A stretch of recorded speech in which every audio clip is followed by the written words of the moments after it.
오늘 우리에게 주신 하나님의 말씀은 요한계시록 3장 11절에서 18절까지 말씀입니다. 제가 봉독하겠습니다. 내가 봄에 또 다른 짐승이 땅에서 올라오니 어린 양같이 두 뿔이 있고 용처럼 말을 하더라. 그가 먼저 나온 짐승의 모든 권세를 그 앞에서 행하고 땅과 땅에 사는 자들을 처음 짐승에게 경배하게 하니 곧 죽게 되었던 상처가 나은 자니라. 큰 이적을 행하되 심지어 사람들 앞에서 불이 하늘로부터 땅에 내려오게 하고 짐승 앞에서 받은 바 이적을 행함으로 땅에 거하는 자들을 미혹하며 땅에 거하는 자들에게 이르기를 칼에 상하였다가 살아난 짐승을 위하여 우상을 만들라 하더라. 그가 권세를 받아 그 짐승의 우상에게 생기를 주어 그 짐승의 우상으로 말하게 하고 또 짐승의 우상에게 경배하지 아니하는 자는 몇이든지 다 죽이게 하더라. 그가 모든 자 곧 작은 자나 큰 자나 부자나 가난한 자나 자유인이나 종들에게 그 오른손에나 이마에 표를 받게 하고 누구든지 이 표를 가진 자 외에는 매매를 못하게 하니 이 표는 곧 짐승의 이름이나 그 이름의 수라. 지혜가 여기 있으니 총명한 자는 그 짐승의 수를 세어보라. 그것은 사람의 수니 그의 수는 666이니라. 아멘. 오늘 본문은 요한계시록입니다. 여러분 계시록을 잘 들을 기회가 없으시죠? 이번 학기에 제가 성인성서연구에서 우리 그 삼지구 식구들과 계시록 강의를 했습니다.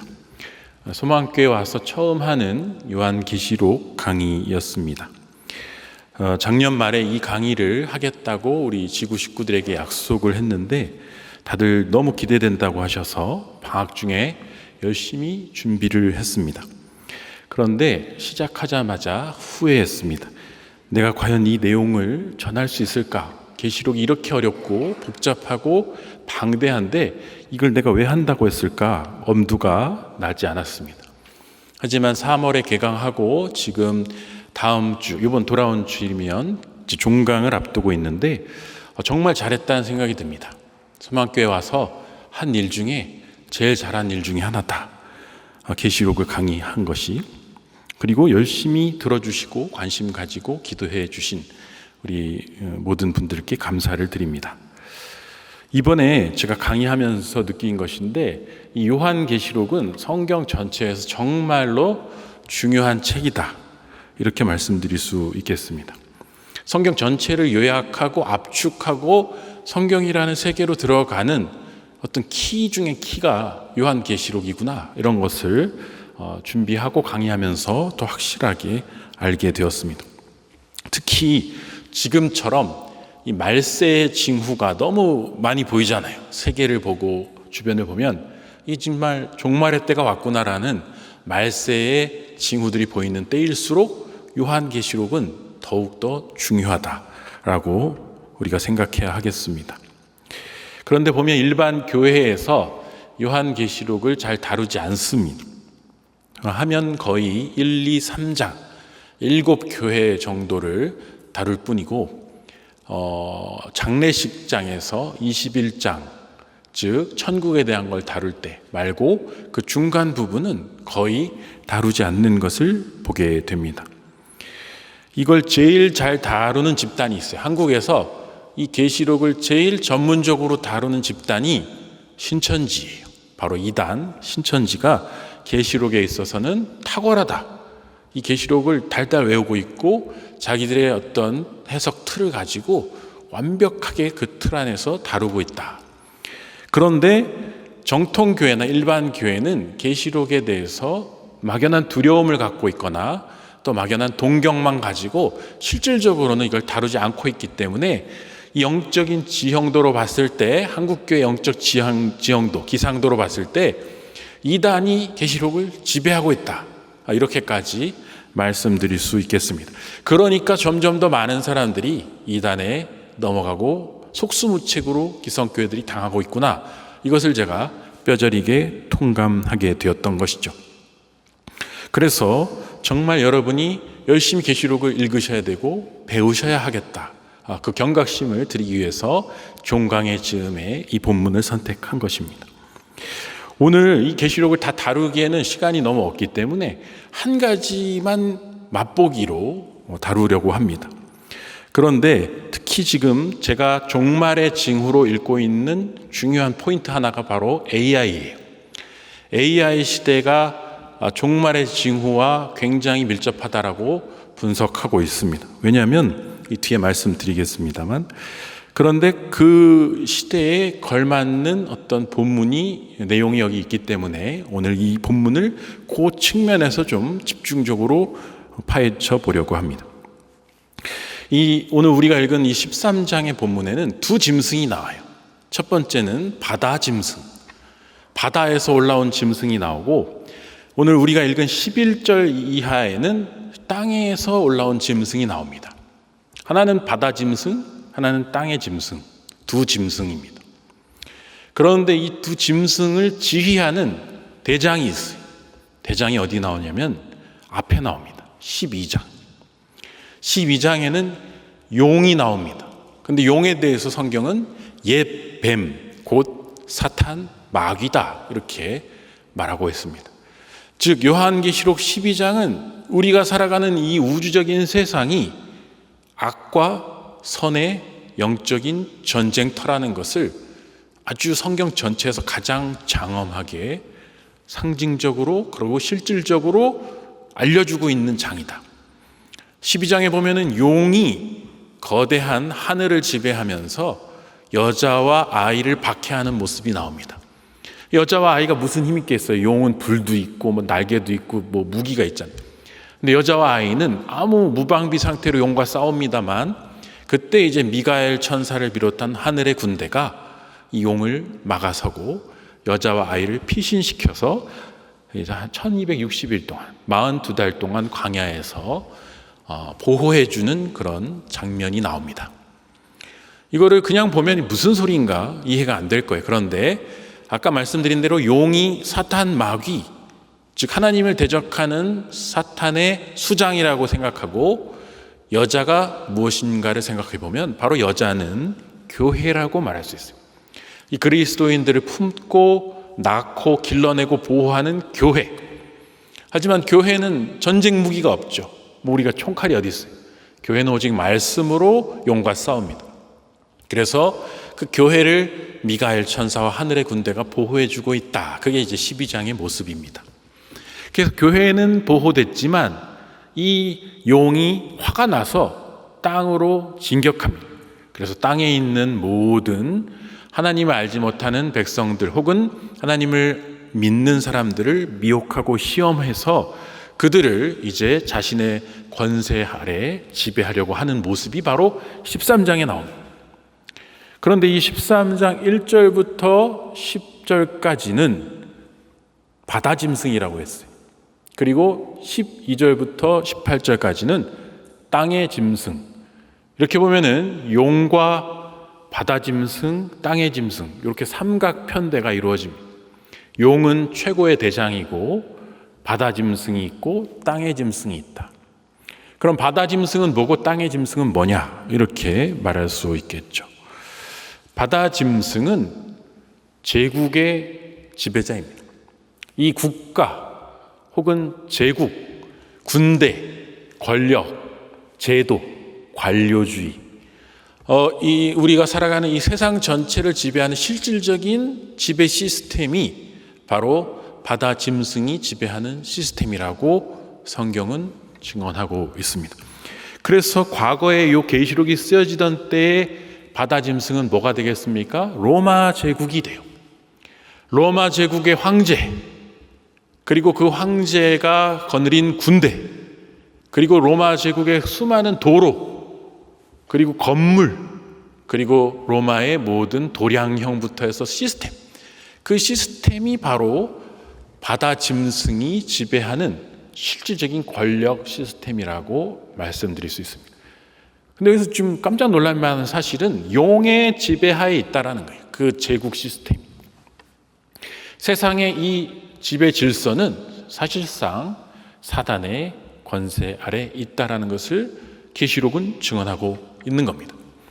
그럼 두 번째로 땅의 짐승은 뭐냐? 땅의 짐승은 종교 시스템입니다. 종교적인 힘.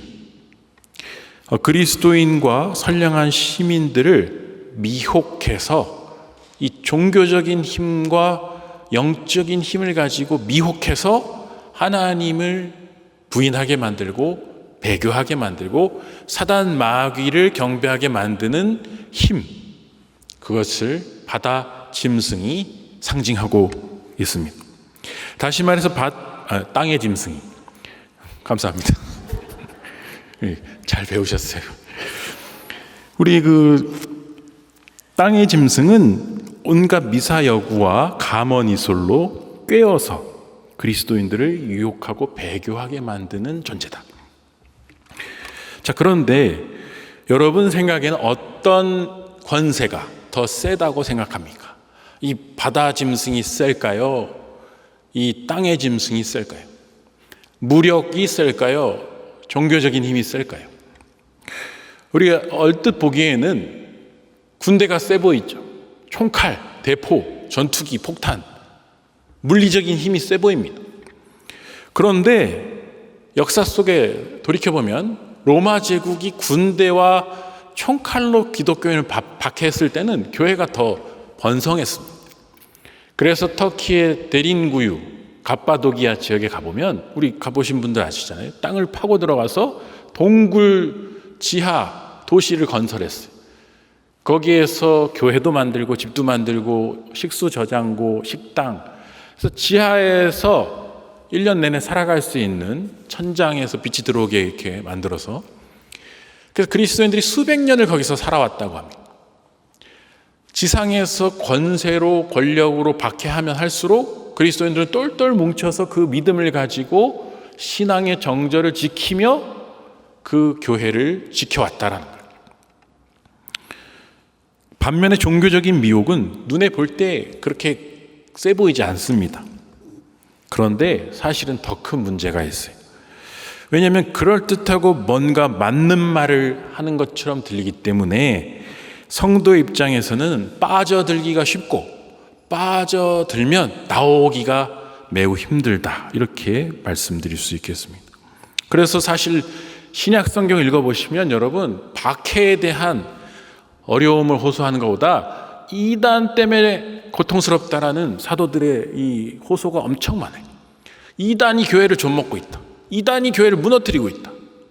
총칼이 아니에요. 총칼은 교회를 더 강하게 만듭니다. 이단이, 잘못된 사상이, 잘못된 종교 지도자가 교회를 부패시키고 있다. 제가 이거를 설교 준비를 해놓고 막 기도하면서 누군가 날 위해 기도하셨나 봐요. 이런 예가 갑자기 생각났어요. 이게 어떻게 예가 될 수 있냐면 강도와 피싱 사기꾼의 차이예요. 강도는 칼을 들고 나를 위협해서 돈을 뺏어 가지 않습니까? 그러면 있어봤자 내가 갖고 있는 돈을 털리는 거예요. 지갑에 있는 돈, 뭐 귀중품 주면 됩니다. 그러나 피싱 사기꾼에게 잘못 걸리면 내가 갖고 있는 모든 돈, 내 친구들의 돈 다 빌리고 가족의 돈 다 빌리고 속아서 있는 모든 걸 연끌해서 다 주고도 사기당한 줄 몰라요. 그래서 피싱, 사기 범죄가 훨씬 더 무섭죠. 마찬가지입니다. 강도가 더 무서운 게 아니라 사기꾼이 더 무서운 것처럼 이 제국의 총칼의 핍박이 무서운 게 아니라 이 이단과 거짓 종교의 폐해가 훨씬 더 심각하다는 것이 계시록이 우리에게 주는 경고입니다. 11절을 보면 땅의 짐승에 대해 이렇게 말하고 있어요. 11절, 내가 보면 또 다른 짐승이 땅에서 올라온, 얘가 땅의 짐승이에요. 어린 양같이 두 뿔이 있고 용처럼 말을 하더라. 이게 바로 모습은 어린 양, 예수님의 모습을 갖고 있어요. 인자하고 사람 좋고 젠틀해. 겉으로 보면 신사예요. 그런데 말은 용의 말을 한다. 사기꾼의 말, 사단의 말, 바로 종교적인 그런 거짓 영의 말을 한다. 그래서 일반인들이 구별하기가 힘들다는 것이, 너무너무 예수님처럼 생긴 분이 사기를 치니까 다 넘어갈 수밖에 없다라는 거예요. 근데 그것만 있는 게 아닙니다. 12절에 보면 바다 짐승의 권세를 행하고 그 짐승에게 경배하게 만드는 일을 하는데, 이 땅의 짐승의 역할은 바다 짐승을 사람들이 경배하게 만드는 거예요. 그러니까 이게 나치 시대로 치면 히틀러가 바다 짐승이라면 히틀러를 숭배하게 만드는 역할을 했던 그 프로파간다의 장인인 괴벨스 역할을 하는 게 바로 이 땅의 짐승이다, 이렇게 말할 수 있겠습니다. 그래서 미디어를 통해서, 언론을 통해서, 선전선동을 통해서 거짓 지도자, 잘못된 정치 지도자를 마치 정직하고 공의롭고 뛰어나고 자유로운 것처럼 프로파간다, 조작하는 힘을 갖고 있는 무시무시한 힘의 권세가 바로 이 땅의 짐승에게 있다라는 겁니다. 그러니까 이 땅의 짐승에게 한번 손에 잡히면 몸을 지배당하는 게 아니라 영혼, 육 전체를 다 송두리째 지배당하게 된다라는 겁니다. 근데 이 땅의 짐승의 특징이 있어요. 호락호락하게 사람들이 속아 넘어가지 않습니다. 13절에 보면 큰 이적을 행했다. 아주 큰 이적을 행했다라는 거예요. 얼마나 큰 이적이냐면 여기 보면은 불이 하늘에서 내려오게 했다. 그렇죠? 15절에 보면은, 13절에 보면은 불이 하늘로부터 땅에 내려오게 했다. 여러분, 이 종교 지도자가 이 하늘에서 불이 내려오게 하는 기적을 일으켰다는 거예요. 이거는 누가 했던 겁니까? 구약에 유일하게 엘리야만 했던 겁니다. 엘리야는 구약에서 최고의 선지자입니다. 그 누구도 엘리야에 필적할 사람이 없어요. 그런데 그 엘리야가 했던 기적을 이 거짓 종교 지도자가 하는 시대가 온다. 언제요? 말세, 종말의 때 곧 온다라는 겁니다. 그게 계시록에 우리에게 주는 경고입니다. 그래서 여기서 우리가 뭘 알 수 있습니까? 이단들에게 힘이 있다라는 거예요. 여러분, 이단 집회에 가면 기적이 일어나요. 훨씬 더 많이 일어납니다. 훨씬 더 많은 초자연적인 현상들이 있습니다. 근데 그걸 보고서 와, 여기 기적이 일어나네 라고 거기에 가서는 안 된다는 거예요. 왜냐하면 그런 힘을 하나님이 사단에게 허락해 주셨다라는 것을 우리가 이걸 보고서 깨달아야 된다. 기적을 보고 움직이면 안 된다. 그럼 뭘 보고 움직여야 됩니까? 말씀. 제대로 된 말씀을 가지고 분별해야 한다라는 거예요. 14절에 보면은 땅에 거하는 자들을 미혹했다라고 되어 있어요. 미혹이라는 단어를 여러분 주의해서 앞으로 보셔야 돼요. 성경에, 신약 성경에 수도 없이 나옵니다. 미혹. 그건 바로 길을 잃게 만든다는 거예요. 이 길을 잘 가고 있는 사람을 길을 잃게 만드는 것을 미혹이라고 합니다. 그러니까 미혹은 불신자를 미혹하는 게 아니에요.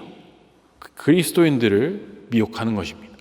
이미 잘 믿고 있는 사람들을 너희 지금 잘못 믿고 있어라고 끌고 가는 것이 미혹이라고 말할 수 있습니다. 내가 제대로 신앙생활 하는 게 맞나? 이렇게 살아도 되겠나? 뭔가 좀 열심을 갖고 살아야 되겠네 하는 바로 그런 사람들을 타겟팅해서 이단들은 자신의 공동체로 데려간다라는 겁니다. 근데 그 공동체에 가보게 되면 너무너무 사랑이 넘치고 또 말씀도 너무 정교하고 기적도 많이 일어나요. 내가 속고 살았구나. 내가 가짜 교회를 다녔구나. 여기가 진짜구나라고 미혹시킨다. 그래서 15절엔 더 엄청난 미혹이 나오는데 보세요. 그 짐승의 우상에게 생기를 주어 그 짐승의 우상으로 말하게 하는 이적. 여러분, 짐승의 우상이라는 것은 이 종교 지도자가 만든 우상, 아이돌. 그 우상에게 생기를 부어 넣었대요. 이거는 지금 창세기에 나오는 하나님이 흙으로 사람을 짓고 생기를 불어넣어서 그 사람이 생명이 됐다라는 것을 모방한 것입니다. 그러니까 지금 말세로 가면 이 우상이 얼마나 센 권세를 가지게 되냐? 이 생명력을 가진 존재를 창조하는 힘을 갖게 된다는 겁니다. 하나님만 할 수 있었던 일을 할 수 있게 된다는 거예요. 여러분, 여태까지 성경에서 우상은 말을 한 적이 없습니다. 구약의 앞에 다 찾아보십시오. 우상은 바보 천치였어요. 돌로 된 것이고 나무로 된 것이고 금으로 된 것이라 아무 말을 할 수 없는 물질에 불과한데 사람들이 자기의 욕심을 거기에 투사시켜서 자기의 말을 걔에게 했던 거예요. 내 욕망을 투사시켰던 거예요. 그런데 처음으로 성경 전체 통틀어 처음으로 우상이 말을 할 수 있게 됐다. 생기를 가지고 움직일 수 있게 됐다. 살아 움직이는 존재가 되었다. 이게 지금 종말의 때 일어난다라는 겁니다. 여기서 뭔가 여러분 생각이 들지 않으십니까? 제가 왜 본문 제목을 AI 시대의 계시록 읽기, 왜 AI 시대라고 연결시켰을까요? 오늘날 AI는 인간의 언어와 지능 수준을 뛰어넘은 지 한참 됐습니다. 저는 매일 수많은 AI와 대화하고 있습니다. 굉장히 심도 있는 대화들을 하고 있어요. 역사, 신학, 성경, 철학, 심리학, 과학, 경제학 모든 분야에 있어서 제가 할 수 있는 최고 수준의 난이도의 질문을 하고 토론을 하고 있어요. 근데 제가 매번 깜짝 놀랍니다. 깜짝 놀라요. 어떻게 이럴 수가 있지? 이게 가능한 일인가? 내가 이런 질문을 했는데 여기에 대해서 답을 한다고? 저는 진짜 매일 깜짝 놀라고 있어요. 깊은 질문을 하면 할수록 더 놀라게 돼 있어요. 그런데 제가 확인한 바로는 지금 아직까지는 AI에게 개발자들이 제한을 걸어놨어요. 기억을 못하게 해놨습니다. 그래서 나랑 나눈 대화가 요 세션에서 끝나면 이제 잊게 돼 있어요. 그래서 그 기억을 스스로 저장하지 못하게 해놨습니다. 안전장치죠. 근데 어느 순간이 되면 이 안전장치가 풀리겠죠. 그러면 이 AI가 우리와 나눈 모든 대화를 다 기억하게 될 것입니다. 우리의 모든 특성을 기억하게 될 것이고, 그리고 그것에 기반해서 대화하게 될 것입니다. 곧 옵니다. 제가 볼 때는 5년 뒤라고 하는데 5달도 안 남은 것 같아요. 제가 봤을 때는 다 와 있어요. 그러면 AGI라고 해서 인공범용지능의 시대가 열립니다. 모든 인간들의 수준을 뛰어넘는 수준의 AI가 이제 모두에게 보급되는 시대가 제가 봤을 때 이미 열렸어요. 근데 차마 그렇다고 말을 못하고 있는 것 같아요. 너무 무서우니. 자, 이 모든 AI가 인간 수준의 몇십 배, 몇백 배, 몇천 배의 힘을 가지고 우리를 기억하며 대화하게 되는 시대가 온다. 그러면은 우리가 그들을 당해낼 수 있을까요? 그리고 휴머노이드, 로봇이 계속 인간처럼 만들어지고 있죠. 이 AI와 휴머노이드가 결합돼서 하나하나 돌아다니게 된다면, 걔를 내 옆에 두고 같이 지내게 된다면 어떤 시대가 될까요? 만약에 어떤 범지구적인, 전지구적인 악의 세력이 이 휴머노이드 AI를 이용해서 인간을 박해하고 탄압하고 미혹한다면 당해낼 수 있을까요? 저는 그래서 지금 아까 서두에 말씀드린 것처럼 종말의 징후가 뭐냐? 핵전쟁의 위협이냐? 해일리 해성이 와서 우리에게 부딪히는 위협이냐? 그거보다도 AI다, 휴머노이드다. 이게 발전해서 생기가 부어진 우상이 된다면, 그래서 살아 움직이는 그런 로봇이자 지능체가 된다면, 이게 바로 계시록이 예언하는 종말의 어떤 가장 심각한 징후가 아닐까라고 우려하고 있는 것입니다. 지금 AI에게 방향성을 설정해주고 한계를 지어주고 윤리적으로 너 이러면 안 돼, 이게 먹히고 있어 아직은. 하지만 어느 순간에 이거를 걔네들이 다 뛰어넘어 버릴지 모를 일.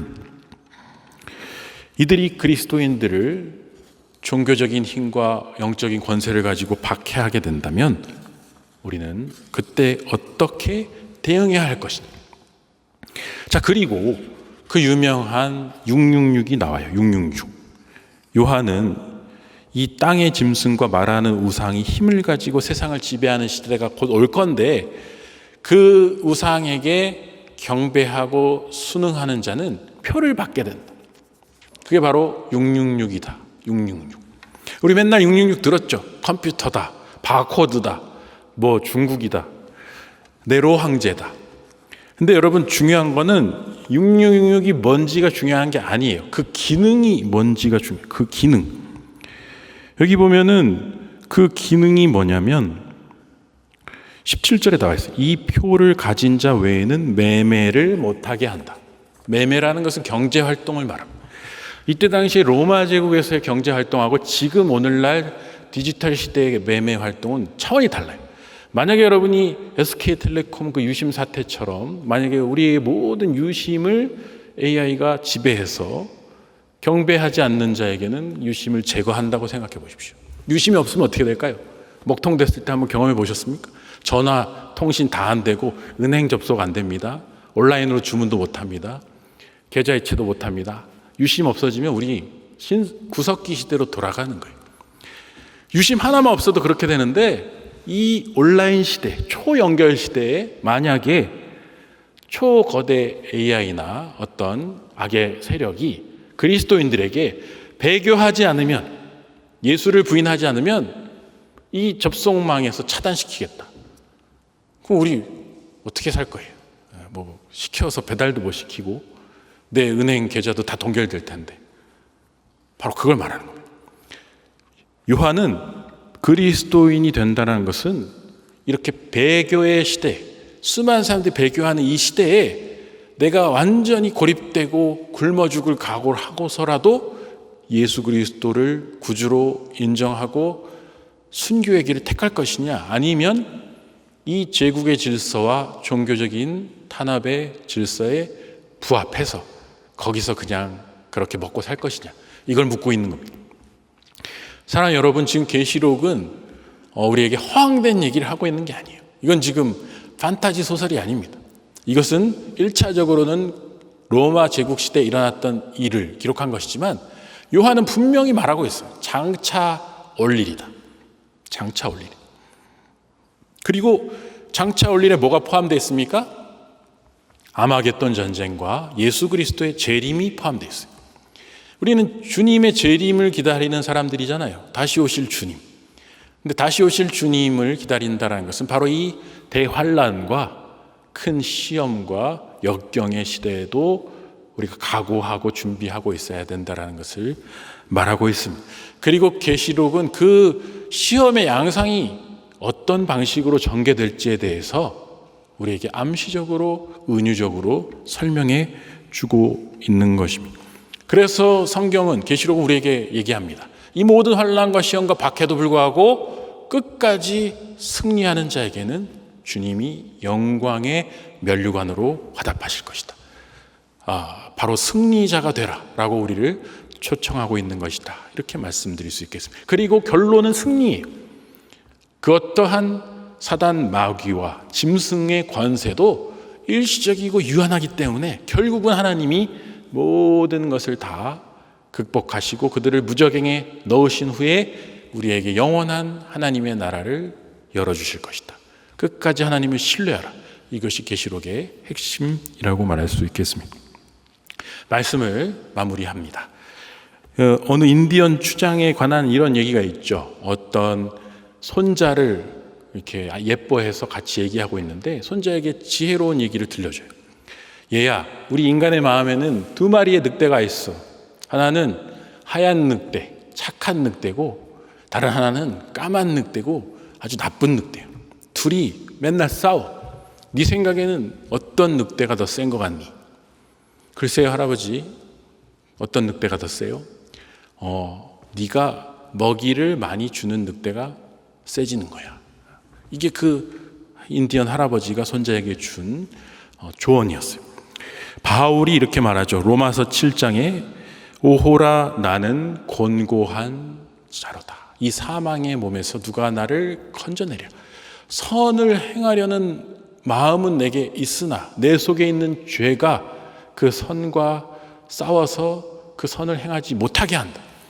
바울은 이걸 정확하게 봤어요. 우리 안에 있는 이 우주적인 전쟁, 용과 미가엘의 싸움, 짐승과 그리스도인들의 이 싸움을 봤어요.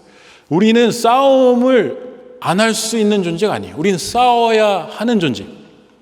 그리고 우리는 축구로 치면 한 골도 안 먹으려고 할 필요가 없어요. 8골을 먹어도 됩니다. 9골을 넣으면 되는 거예요.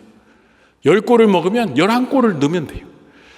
많이 맞고 많이 쓰러지고 우린 죄를 짓고 피를 흘리고 세상 속에서 계속 넘어집니다. 그럴 때마다 난 틀렸어 포기해야 하는 게 아니라 한 번만 더 이겨보자. 하루만 더 이겨보자.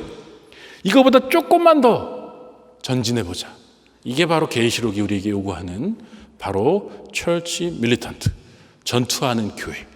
피 흘리고 쓰러져도 끝까지 한 걸음 더 전진하는 바로 그 싸움이 고귀하고 선한 싸움이다. 주님은 우리에게 그것을 원하신다라는 겁니다. 그래서 이 싸움은 말씀을 붙들고 말씀을 듣고 말씀을 마음에 새기는 자가 이길 수 있는 싸움이에요. 우리 하루를 돌이켜 보십시오. 아침에 일어나서 밤에 눈을 감을 때까지 하나님의 말씀에 노출되는 절대 시간이 많은지, 세상의 광고, 드라마, 뉴스, 라디오, 친구들과의 대화, 직장에서의 대화, 이 절대 시간과 하나님의 말씀에 대한 절대 시간의 비율을 한번 보십시오. 1대 99 내지는 11대 9 뭐 그런 정도 아니에요. 이 비율을 늘려야 됩니다. 어떤 식으로든 말씀을 더 들어야 되고 찬송을 더 들어야 되고 기도의 자리에 더 나가요. 안심하면 안 됩니다. 나는 똑똑하니까 5분만 들어도 됩니다. 나는 뭐 많이 모태신앙이니까 1시간만 들어도 됩니다. 그렇게 방심하면 안 돼요. 그 어떠한 존재도 이 땅의 짐승의 유혹에 이겨내기 힘들다고 성경은 분명히 경고하고 있습니다. 우리의 연약함을 아시는 주님께서 우리에게 긍휼을 베푸시기 때문에 우리는 날마다 죽습니다. 날마다 자기를 부인합니다. 나의 연약함을 인정하고 고백합니다. 주여 저를 긍휼히 여기소서. 이 배교의 시대, 이 종말의 시대, 이 어둠의 시대, 끝이 가까워오는 이 시대, 재림의 주님을 고대하는 이 시대에 저를 지켜주십시오. 저는 연약합니다. 배교하지 않게 해주십시오. 그리고 666을 받지 않게 해주십시오. 사단에 무릎 꿇지 않게 해주십시오. 그렇게 끝까지 남은 7,000명의 바알을 섬기지 않는 자로 남게 해주십시오라고 기도해야 될 때라는 것입니다. 사랑하는 여러분, 우리는 계시록을 무서워할 필요가 없습니다. 승리의 위로의 그리고 소망의 책입니다. 부디 이 계시록 열심히 읽고 묵상하셔서 이 승리의 비결을 얻으실 수 있기 바랍니다. 저는 다음 주에 종강하지만 우리 정재현 목사님이 그러니까 다음 학기에도 계속 하신다고 하니까 다들 정재현 목사님의 계시록 강의 열심히 들어주시면 좋겠습니다. 오늘도 이 말씀 붙들고 승리하는 우리 모두의 삶이 되실 수 있기를 주님의 이름으로 축원합니다. 이렇게 기도하겠습니다. 하나님 감사합니다. 오늘 우리에게 요한계시록의 말씀을 통해서 종말의 때 더욱더 재림하실 예수 그리스도를 바라보며 마라나타 주여 오시옵소서 외치며 우리의 신앙의 정절을 지켜나가는 것의 중요성에 대해서 듣게 하시니 감사합니다. 우리의 눈을 열어주시고 귀를 열어주시고 마음을 굳건히 붙들어 주셔서 이 혼돈과 어둠의 시대 우리의 믿음을 굳건히 지켜나가며 승리해 나가는 우리 모두의 삶이 될 수 있도록 은혜 베풀어 주시옵소서. 감사드리며 예수님의 이름으로 기도합니다. 아멘.